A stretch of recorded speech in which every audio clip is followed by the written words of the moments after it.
దైవ మర్మములు సహోదరుడు భక్త సింగ్ గారి యొక్క అనుభవంలో దేవుడు ఆయనకు బయలుపరిచిన దైవ మర్మములు ఈ దిన భాగము జనవరి 7 చదువుచున్నాను. మన సంతోషం పరిపూర్ణమవుటకై మేమీ సంగతులను వ్రాయుచున్నాము. 1 యోహాను 1వ అధ్యాయము 4వ వచనము.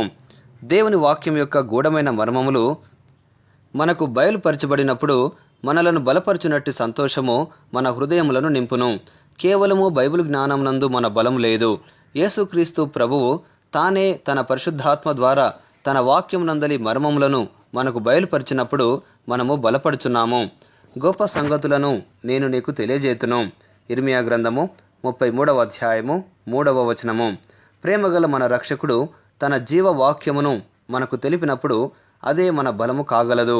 మనము ఆయన వాక్యమును ధ్యానించినప్పుడు దినదినమునకు అధిక పరిమితిలో ఆయన తన్ను తాను మనకు బయలుపరుచుకొని కొలది అదే పరిమితిలో మన సంతోషం కూడా అంతకంతకు విస్తరించుచూ ఉండుట మనం కనుగొనగలము. మనము ఆయన కొరకు కనిపెట్టుచుండగా అనుదినము ఏదో ఒక క్రొత్త సంగతిని ప్రభువు మనకు ఇచ్చిచుండును.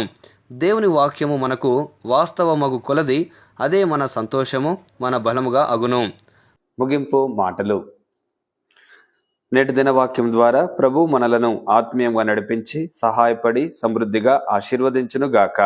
ఆమెన్. దైవజనుడు భక్సింగ్ గారి యొక్క వర్తమానములు, అందులో దైవ మర్మములు, అలసిన వాణిని ఊరడించు మాటలు పుస్తకములు మీ కొరకై ఈ ఛానల్లో అందుబాటులో ఉంచాము.